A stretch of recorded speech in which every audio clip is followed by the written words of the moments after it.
Students welcome to fly high. यहाँ हम आज लेकर आए हैं बिहार बोर्ड क्लास 7 साइंस विषय के 13वें अध्याय को, जो कि है मिट्टी यानी के सॉइल।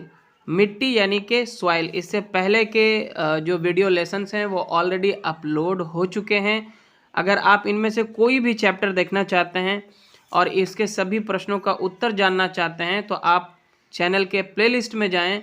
वहां आपको बिहार बोर्ड क्लास 7 साइंस लिखा हुआ मिल जाएगा। उस प्लेलिस्ट में जाकर आप लाइन बाय लाइन आप देख सकते हैं।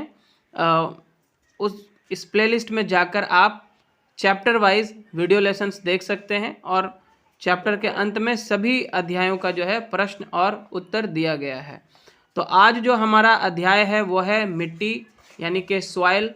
और हमने इससे पहले के अध्यायों में पढ़ा है कि सभी जीव पोषण के लिए प्रत्यक्ष या अप्रत्यक्ष रूप से जो है पौधों पर ही निर्भर करते हैं। और स्टूडेंट्स, हम सभी जानते हैं कि जितने भी प्रकार के पेड़ पौधे हैं वो कहाँ उगते हैं? मिट्टी में ही उगते हैं। तो समझिए, जिस प्रकार हमने पढ़ा कि पृथ्वी पर पोषण के लिए जो है पौधों का होना ज़रूरी है। सभी जीव जो है पौधों पर ही पोषण के लिए निर्भर करते हैं और पौधे जो है उगने के लिए किस पे निर्भर करते हैं? मिट्टी पे निर्भर करते हैं। तो मिट्टी अगर नहीं होगा तो पौधे कैसे सरवाइव कर पाएंगे? तो मिट्टी भी उतना ही इम्पोर्टेंट है। मिट्टी हमारी पृथ्वी का एक महत्वपूर्ण अंग है। मिट्टी ही पौधों को उगने के लिए आधार प्रदान करती है। मिट्टी के बिना ना तो घास उग सकती है, ना पेड़ पौधे उग सकते हैं और ना ही हमारे अथवा पृथ्वी के अन्य प्राणियों के पोषण के लिए कुछ सामग्री प्राप्त हो सकती है। और जितने भी कृषि कार्य होते हैं तो कृषि के लिए मिट्टी क्या है? अनिवार्य है। कृषि हम सभी को भोजन, कपड़ा और आश्रय प्रदान करती है। तो मिट्टी अनेक जीवों तथा सूक्ष्म जीवों का आवास भी है। मिट्टी में जो है अनेक प्रकार के माइक्रोब्स भी पाए जाते हैं। तो इस प्रकार हम देखते हैं कि मिट्टी कितना ही हमारे लिए ज़्यादा इम्पोर्टेंट है। अब आते हैं कि मिट्टी का जो है निर्माण कैसे होता है, मिट्टी बनती कैसे है। तो पवन, जल और जलवायु की क्रिया से जो रॉक्स हैं, जो चट्टानें हैं, वो क्या होते हैं? चट्टानों के टूटने पर मिट्टी का निर्माण होता है। तेज धूप के कारण चट्टानें गर्म हो जाती हैं और उसमें दरारें पड़ जाती हैं। ठंड या वर्षा होने पर उन चट्टानों में टूटने की प्रक्रिया होती है। इस प्रक्रिया में चट्टानों के अंदर पेड़ पौधों की पत्तियां, मृत सजीवों के अवशेष मिल जाते हैं, है ना। पवन, जल और जलवायु की क्रिया से चट्टानों के टूटने पर मिट्टी का निर्माण होता है। यह प्रक्रम अपक्षय कहलाता है। अपक्षय यानी कि वेदरिंग, इसको हम कह सकते हैं, है ना। मिट्टी में उपस्थित सड़े गले जैव पदार्थ ह्यूमस कहलाते हैं। क्या कहलाते हैं? ह्यूमस कहलाते हैं। स्टूडेंट्स, आगे हमें जानना है मिट्टी की परतों के बारे में। जो सॉइल्स की जो सरफेस होती है, जो सतहें होती हैं, उसके बारे में जानते हैं। इसके लिए जो है एक क्रियाकलाप भी हम आगे करने वाले हैं। मिट्टी अनेक परतों की बनी होती है। यह जानने के लिए कि ये परतें किस प्रकार व्यवस्थित रहती हैं, आप निम्नलिखित क्रियाकलाप कीजिए। तो एक क्रियाकलाप इस प्रकार से हमने करना है। क्या करना है? देखिए, थोड़ी सी मिट्टी लेना है, अपने हाथ से तोड़कर उसका जो है चूर्ण बना लेना है। अब कांच के एक गिलास में 3/4 पानी, मतलब इतना पानी भरना है। 3/4 पानी भरकर उसमें आधी मुट्ठी मिट्टी मिला दीजिए। इसे किसी छड़ी से हिलाइए। इसको हिलाना है, मिक्स करना है, और जिससे मिट्टी पानी में मिल जाए। कुछ समय बाद गिलास के पानी को देखिए और निम्नलिखित प्रश्नों के उत्तर दीजिए। तो जब कुछ देर आप छोड़ देते हैं तो मिट्टी धीरे धीरे क्या होती है? नीचे बैठ जाती है। अब जब बैठती है तो देखिए इसमें अलग अलग लेयर बना लेती है। सबसे ऊपर जो है ह्यूमस होता है, उसके नीचे जो है जल है, फिर मिट्टी है, फिर बालू है और फिर बजरी है। तो यहाँ पे हम क्या कह सकते हैं? क्या आपको कांच के गिलास में विभिन्न आकार के कणों की परतें दिखाई देती हैं? तो बिल्कुल सही है, हाँ दिखाई देती हैं। अलग अलग परत दिखाई देती है, जैसा कि गिलास में आप देख पा रहे हैं। इन परतों को दर्शाते हुए एक चित्र बनाइए। तो यही गिलास का चित्र आप बना लीजिएगा।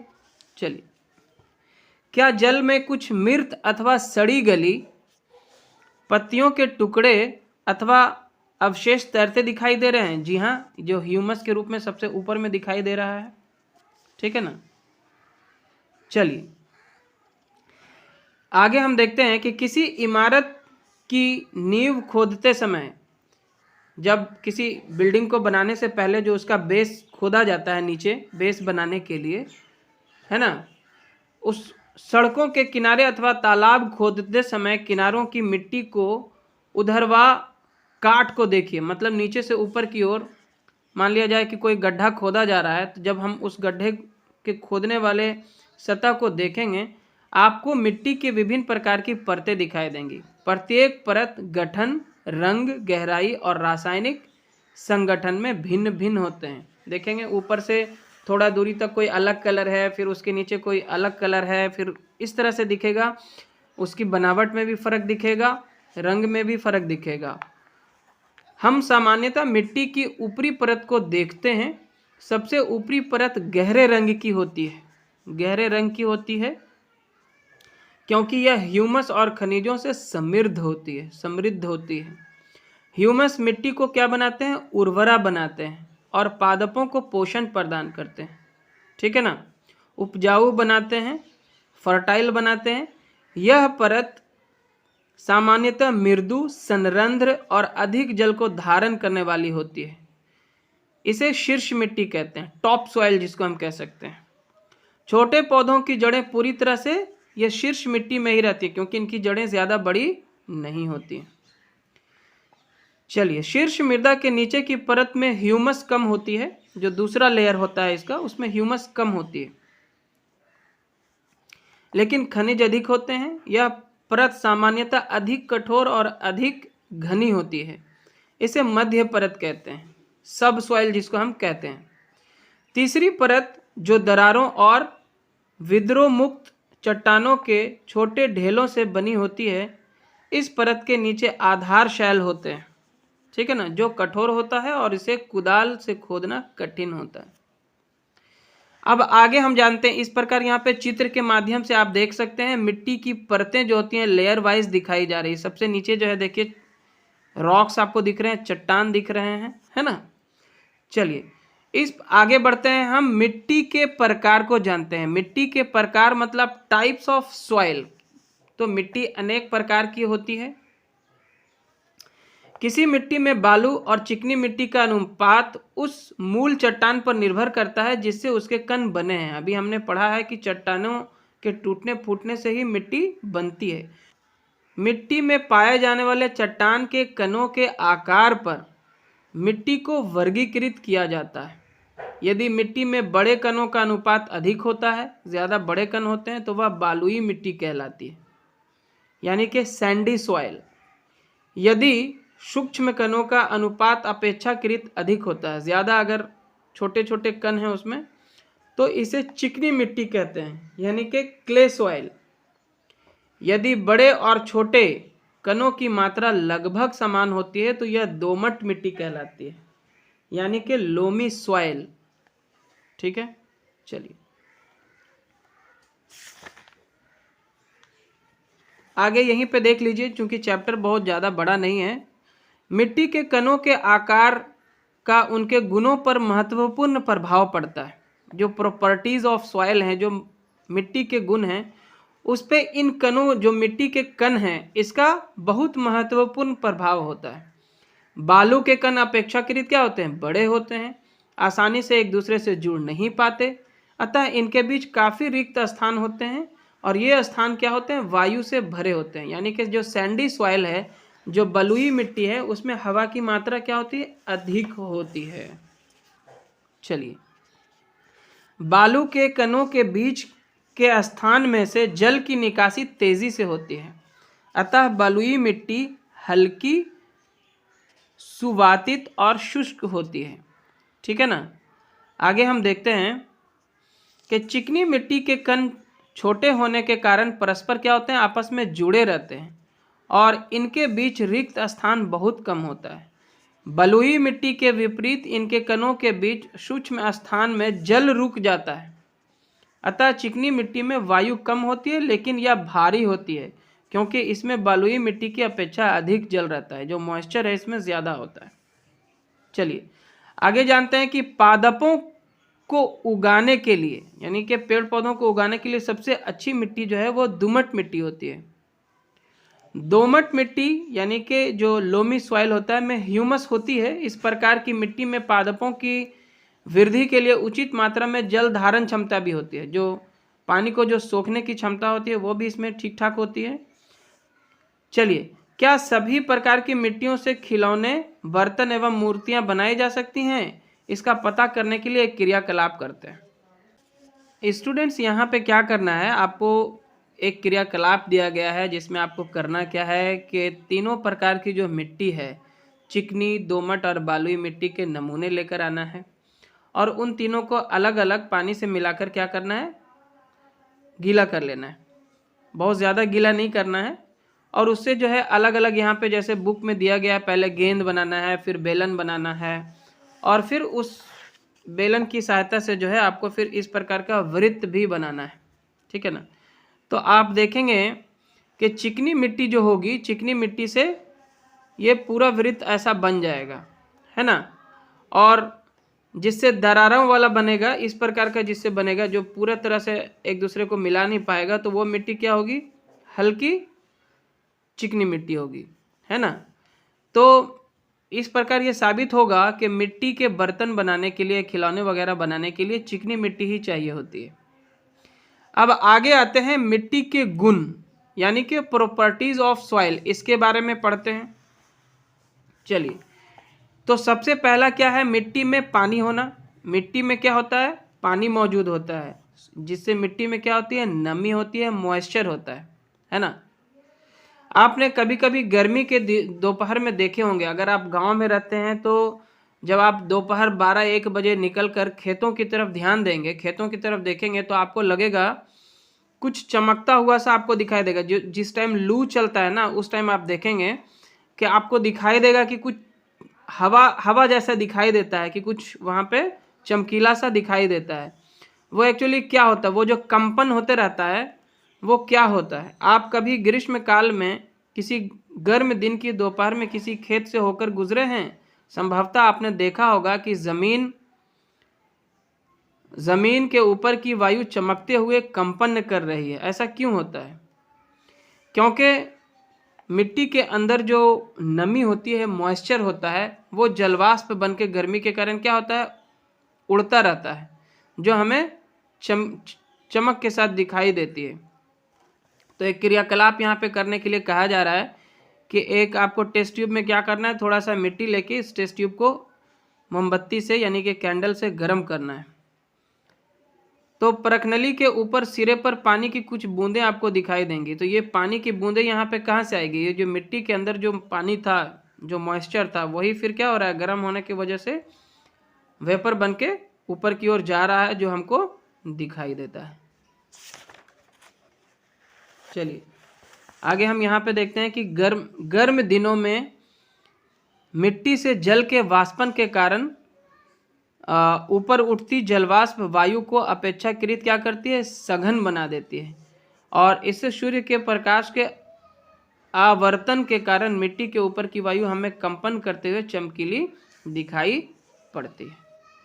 मिट्टी का जो दूसरा प्रॉपर्टी वो क्या है, पानी का अवशोषण, यानी कि एब्जॉर्प्शन। पानी को जो वो एब्जॉर्ब कर लेता है, सोख लेता है अपने अंदर, उसके बारे में यहाँ पे आपको जानना है। क्रियाकलाप दिया गया है, आसान है, आप यहाँ पे इसको करके देखिएगा तो आपको पता चलेगा कि किस प्रकार की मिट्टी में जो है जल सोखने की जो क्षमता है वो कितना अधिक होती है। मिट्टी के गुणों को जानने के लिए क्रियाकलाप कीजिए। मिट्टी की सतह पर 1x1 मीटर क्षेत्रफल को चिन्हित कीजिए। 1x1 मीटर जो है ना, आपको एक 1 मीटर का एक स्क्वायर गड्ढा नहीं करना है, एक स्क्वायर निशान बना लेना है, 1-1 मीटर चारों तरफ, है ना। एक जगह कच्ची सड़क या फर्श हो तथा दूसरी जगह कोई खेत का स्थान हो, दोनों जगह पर 1-1 लीटर पानी डालिए। जब 1-1 लीटर दोनों जगह पे पानी डालेंगे तो आप देखेंगे कि जो मिट्टी जो खेत की मिट्टी वाला स्थान होगा वो जल्दी से पानी को क्या करेगा, एब्जॉर्ब कर लेगा, जबकि जो सड़क या घर के पास जो है पानी जिसमें डालेंगे वो एब्जॉर्ब थोड़ा लेट से करेगा और पानी ज़्यादा एरिया तक फैल भी जाएगा। लेकिन जब आप खेत की मिट्टी में पानी डालते हैं तो ज़्यादा एरिया तक फैलता भी नहीं है। चलिए, आप पाएंगे कि सड़क या घर के फर्श पर डाला गया पानी क्षेत्रफल की सीमा से बाहर चला गया है ना, मतलब 1 मीटर जो आपने एरिया बनाया था उससे बाहर वो ढल कर चला जाएगा, जबकि खेत में डाला गया पानी क्या हो गया, अवशोषित हो जाएगा, एब्जॉर्ब हो जाएगा। आगे एक क्रियाकलाप दिया गया है, इसको आप यहाँ पे पढ़ लें और अच्छे से आपको आसानी से ये समझ में भी आ जाएगा। अब एक इम्पोर्टेंट पॉइंट है अंतःस्रवन।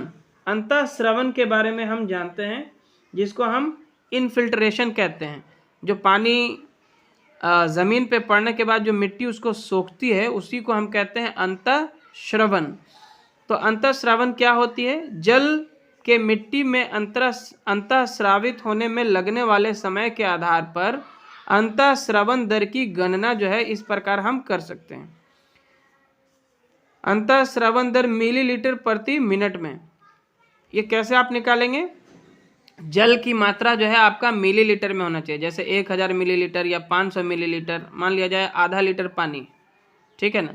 और इसमें आप कैसे निकालेंगे, अंतःस्रावन की दर बराबर, जो कि मिलीलीटर प्रति मिनट में आपको निकालना है, जल की मात्रा मिलीलीटर में डिवाइडेड बाई अंतःस्रावन अवधि मिनट में, कितना मिनट लगा कितना मिलीलीटर पानी को एब्जॉर्ब होने में। उदाहरण के लिए मान लीजिए कि मिट्टी में 500 ml जल के अंतःस्रावन में 20 मिनट लगता है। मान लिया जाए कि आधा लीटर पानी आप कहीं पे डालें मिट्टी में और 20 मिनट में वो पानी पूरा सोख लिया ज़मीन, तो अंतःस्रावन की दर मिलीलीटर प्रति मिनट में कितना होगी, जो जल की मात्रा थी 500 मिलीलीटर थी और जो टाइम लगा हमको 20 मिनट लगा, तो यहाँ से 1010 काट दीजिए और 2 से 25 बार में 50 कट जाएगा, यानी कि 25 मिलीलीटर 1 मिनट में पानी जो है वो ज़मीन वहाँ पे सोख रही है। तो इस प्रकार उसकी जो एब्जॉर्प्शन जो रेट हो गई, अंतःस्रावन दर जो हो गई वो होगी 25 मिलीलीटर प्रति मिनट। आप यहाँ यह जानने का प्रयास करें कि बालुई मिट्टी, दोमट मिट्टी और चिकनी मिट्टी की समान मात्रा में क्या समान द्रव्यमान का जल अवशोषित होता है। इसके लिए निम्नलिखित कार्यकलाप करें। 3 प्रकार की मिट्टी है, तो क्या तीनों में जो जल का अवशोषण होगा क्या एक समान होगा? ऑब्वियसली नहीं होगा। इसके लिए क्या करना है, आपको अलग अलग प्रकार की बालुई, दोमट एवं चिकनी मिट्टी को अलग अलग कागज पर रख कर सुखा लेना है। आपको प्रत्येक मिट्टी के शुष्क पाउडर का 50 ग्राम तौल लीजिए और फिर सुखाने के बाद तीनों का 50-50 ग्राम जो है आपको वेट करके एक प्लास्टिक की कीप लेकर उसमें एक छन्ना कागज रख दीजिए, ठीक है ना। इस तरह से आपको करना है तथा मिट्टी का नमूना डाल दें। किसी मापक से नाप कर पानी लीजिए, है ना, और चित्रानुसार ड्रॉपर से बूंद बूंद पानी मिट्टी पर डालिए। 3 ऐसा बना लीजिएगा, ठीक है ना। अब मान लिया जाए कि 1-1 गिलास पानी हम तीनों के लिए ले लिए, ठीक है, और उसके बाद ड्रॉपर से तीनों में पानी डाल रहे हैं। ध्यान रहे कि सारा पानी एक ही जगह पर न गिरे, ठीक है ना। पानी तब तक डालते रहें, पानी हम इसमें कब तक डालेंगे, जब तक कि पानी यहाँ पे रिस के नीचे ना आ जाए, जब तक कि कीप के नीचे से पानी गिलास में चूने न लगे। मापक में बचे हुए पानी की मात्रा को शुरू में ली गई पानी की मात्रा से घटाकर ये पता लगाइए कि मिट्टी ने कितना पानी सोख लिया। तीनों गिलास में कितना पानी किस मिट्टी में सबसे ज़्यादा लगा और किस में गिलास में पानी ज़्यादा बचा हुआ, ये देखकर आप पता लगा पाएंगे कि किस प्रकार की मिट्टी में जो है कितना ज़्यादा जल अवशोषित हुआ। जिसमें ज़्यादा अवशोषित होगा उसमें गिलास में पानी उतना ही कम बचेगा। इस कार्यकलाप को अन्य मिट्टी के शुष्क पाउडर के साथ भी आपको दोहराना, मतलब तीनों के साथ आपको करना है। चलिए, तो किस प्रकार की मिट्टी में जल अवशोषण क्षमता अधिक होती है, तो देखेंगे आप कि सबसे ज़्यादा जो है जल अवशोषण की क्षमता बालुई मिट्टी में होती है और सबसे कम जो है वो चिकनी मिट्टी में होगा। किस प्रकार की मिट्टी का अंतःस्रावन दर सबसे अधिक है तथा किसमें सबसे कम? वर्षा होने के 6-8 दिन बाद तालाब तथा कुएं का जल स्तर बढ़ क्यों जाता है? ऐसा किस कारण से होता है? किस प्रकार की मिट्टी होने से कुएं में जल्दी और ज़्यादा पानी पहुंचेगा? अगर बालुई मिट्टी होगी तो जल्दी पहुंच जाएगा क्योंकि वो एब्जॉर्ब ज़्यादा करती है। तो बारिश होने के बाद आसपास के भूमि के द्वारा जो अंतःस्रवण होता है या अवशोषण होता है, उससे जो है पानी के अंदर लेयर, पानी की जो मात्रा है वो बढ़ जाती है, जिससे आसपास के कुएं और तालाब का स्तर, जो जल स्तर है, वो बढ़ जाता है। अब आता है मिट्टी और फसलें। अभी हमने पढ़ा कि मिट्टी जो है अनेक प्रकार की होती है, उनकी प्रकृति अलग अलग होती है, उनमें जल अवशोषण करने की क्षमता अलग अलग होती है। तो उसी प्रकार अलग अलग प्रकार के मिट्टी में जो है अलग अलग प्रकार की फसलें भी उगाई जाती हैं। बिहार राज्य के विभिन्न हिस्से यानी कि क्षेत्रों में विभिन्न प्रकार की मिट्टी पाई जाती है। कुछ हिस्सों में चिकनी मिट्टी पाई जाती है तो कुछ में दोमट, जबकि कुछ हिस्से में बालुई मिट्टी पाई जाती है। जलवायु को प्रभावित करने वाले कारक जैसे पवन, वर्षा, ताप, प्रकाश और आर्द्रता यानी कि ह्यूमिडिटी और मिट्टी के प्रकार सम्मिलित रूप से किसी क्षेत्र विशेष में उगने वाली वनस्पति तथा फसलों की किस्में निर्धारित करती हैं। चिकनी एवं दोमट मिट्टी दोनों में गेहूं, मक्का, चना, धान की खेती की जाती है। ऐसी मिट्टी की जल धारण क्षमता जो है वो अच्छी होती है। तो चिकनी और दोमट मिट्टी में दोनों में ही गेहूं, मक्का, चना, धान ये सब होता है क्योंकि इनमें जो है जल धारण क्षमता अधिक होती है। जैव पदार्थ से समृद्ध तथा अच्छी जल धारण क्षमता वाली मिट्टी आदर्श होती है। जैव पदार्थ से समृद्ध यानी कि ह्यूमस उसमें ज्यादा होगा। मसूर, अरहर और अन्य दालें तथा आलू की खेती दोमट एवं बालुई मिट्टी में की जाती है। ठीक है। मसूर एवं अन्य दालों के लिए ऐसी मिट्टी की आवश्यकता है जिसमें से जल की निकासी आसानी से हो सके। चलिए, तो इस प्रकार यहाँ पे जो अंतिम पॉइंट दिया गया है, जो लास्ट पॉइंट है, वो है मृदा अपरदन का। मृदा अपरदन जिसको हम सॉइल इरोजन भी कहते हैं, यानी कि मिट्टी का कटाव पवन, पानी अथवा बर्फ के द्वारा मिट्टी की ऊपरी सतह का हटना अपरदन कहलाता है। और हम सब जानते हैं कि मिट्टी का जो ऊपरी सतह है ही क्या होता है, ह्यूमस होता है उसमें। और जो छोटे पेड़ पौधे हैं, जो फसल हैं, इसी सतह में उगते हैं और टॉप सॉइल में ही उगते हैं। पादपों की जड़ें मृदा को मजबूती से बांधे रखते हैं। जब हम पेड़ पौधे लगाते हैं तो इसकी जो जड़ें होती हैं मिट्टी को क्या करती हैं, बांधे रखती है। पादपों की अनुपस्थिति में मिट्टी क्या होती है, ढीली हो जाती है। आप देखेंगे कि जहाँ पे घास होता है वहाँ पे कीचड़ कम होता है, मिट्टी का कटाव कम होता है। जहाँ पे पेड़ पौधे होते हैं वहाँ पे मिट्टी का कटाव कम होता है ना। चलिए, और जहाँ पे नहीं होता है वहाँ पे क्या होता है, मिट्टी ढीली हो जाती है और वह पवन और प्रवाही जल के साथ यानी कि धारा के साथ, पानी अगर बहता हुआ आता है तो उसके साथ क्या होती है, बह जाती है। मिट्टी का अपरदन मरुस्थल अथवा बंजर भूमि जैसे स्थानों पर अधिक होता है जहाँ की सतह पर कम अथवा कोई वनस्पति नहीं होती है। तो इस प्रकार हमने इस अध्याय के सभी जो तथ्य थे, जो पॉइंट्स थे, इसका अध्ययन कर लिया है। और अब इस अध्याय में दिए गए सभी प्रश्नों का उत्तर भी हम जल्दी से जान लेते हैं। जो पहला प्रश्न है वह है सबसे उपयुक्त उत्तर को चिन्हित कीजिए। यहाँ पे आपको ऑप्शंस दिए गए हैं और इसमें से जो सही है, जो सबसे उपयुक्त होगा, उसको आपको टिक करना है। तो हमने पहले से टिक कर दिया है। जल धारण क्षमता सबसे अधिक किसमें होती है, चिकनी मिट्टी में, इसका आंसर होगा। दूसरा जो है, धान की फसल के लिए उपयुक्त मिट्टी कौन सी है, तो चिकनी एवं दोमट मिट्टी दोनों में ही धान की फसल अच्छी होती है। तो इसका उत्तर होगा ग नंबर, चिकनी एवं दोमट मिट्टी। तीसरा प्रश्न जो है वह है किस प्रकार की मिट्टी में अंतःस्रवण दर यानी कि जो एब्सॉर्प्शन रेट है वो सबसे अधिक होती है, तो ये होता है बालुई मिट्टी में। बलुई मिट्टी सैंडी सॉइल में ज़्यादा होता है एब्जॉर्प्शन की क्षमता, तो इसका उत्तर होगा ग बालुई मिट्टी। उसके बाद देखिए यहाँ पे एक प्रश्न है, प्रश्न नंबर 2। कुल 6 प्रश्न है, उसमें से दूसरा जो है मिट्टी का निर्माण किस प्रकार होता है, समझाइए। चलिए, तो इसका उत्तर हम लिखेंगे पवन, जल और जलवाष्प की क्रिया से चट्टानों के टूटने पर मिट्टी का निर्माण होता है। तेज धूप के कारण चट्टानें गर्म हो जाती हैं और उसमें दरारें पड़ जाती हैं। ठंड या वर्षा होने पर उन चट्टानों में टूटने की प्रक्रिया होती है, टूटने फूटने की प्रक्रिया होती है। इस प्रक्रिया में चट्टानों के अंदर पेड़ पौधे की पत्तियां, पेड़ पौधों की पत्तियां एवं मृत सजीवों के अवशेष मिलकर मिट्टी का निर्माण करते हैं। तो इस प्रकार आप इसका स्क्रीनशॉट ले लें या पॉज करके नोट कर लें। और अब है अगला प्रश्न जो कि है प्रश्न नंबर 3। इसमें कहता है कि बालुई मिट्टी, दोमट मिट्टी तथा चिकनी मिट्टी में अंतर स्पष्ट करें। तो इसका उत्तर जो है हम इस प्रकार लिख सकते हैं, बालुई मिट्टी, दोमट मिट्टी तथा चिकनी मिट्टी में निम्नलिखित अंतर है। सबसे पहले हम 3 कॉलम बना देते हैं। एक में हमने लिख दिया बालुई मिट्टी, दूसरा में दोमट मिट्टी और तीसरा में हमने लिख दिया चिकनी मिट्टी। पहला जो है, यदि मिट्टी में बड़े कणों का अनुपात अधिक होता है तो वो बालुई मिट्टी कहलाती है। दोमट मिट्टी में लिखेंगे कि यदि बड़े और छोटे कणों का अनुपात लगभग समान होता है तो यह दोमट मिट्टी कहलाती है। और चिकनी मिट्टी में जो पहला पॉइंट लिखेंगे, यदि सूक्ष्म कणों का अनुपात अधिक होता है तो ये इसे चिकनी मिट्टी कहते हैं। ये चिकनी लिखा है यहाँ पे।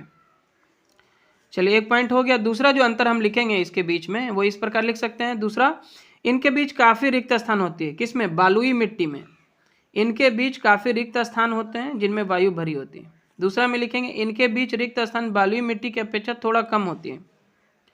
तीसरा में लिखेंगे, जो चिकनी मिट्टी है इसका जो दूसरा पॉइंट है, इस प्रकार लिखेंगे कि इनके बीच रिक्त स्थान कम होने के कारण वायु कम होता है।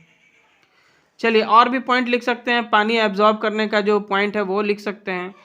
तो उत्तर काफ़ी बड़ा हो जा रहा था, तो हमने यहाँ पे लिख दिया कि इसमें किस प्रकार की फसल उगाई जाती हैं। जैसे इसमें 3 नंबर में देखिए, बालुई मिट्टी में दलहन यानी कि दाल, आलू, गाजर की खेती के लिए उपयुक्त हैं। और जहाँ तक दोमट मिट्टी है तो इसमें गेहूँ, धान, मक्का इत्यादि के लिए ये उपयुक्त होता है।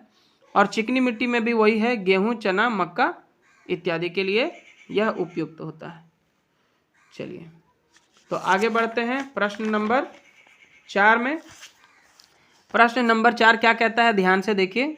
ये कहता है कि अंतःश्रावण दर से आप क्या समझते हैं। तो इसका उत्तर हम इस प्रकार लिखेंगे कि जल के मिट्टी में अंतःश्रावित यानी कि मिट्टी में जो पानी का सोखना होता है, जल के मिट्टी में अंतःश्रावित होने में लगने वाले समय के आधार पर गणना अंतःश्रावण दर कहलाती है।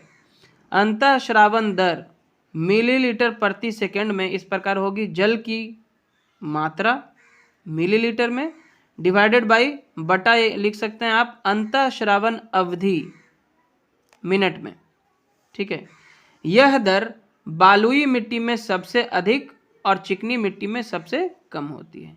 अंतःश्रावण की जो क्षमता होती है सबसे ज़्यादा बालुई मिट्टी में होती है और चिकनी मिट्टी में सबसे कम होती है। तो इस प्रकार इसका उत्तर आप देख लें, स्क्रीनशॉट लें या पॉज करके लिखें।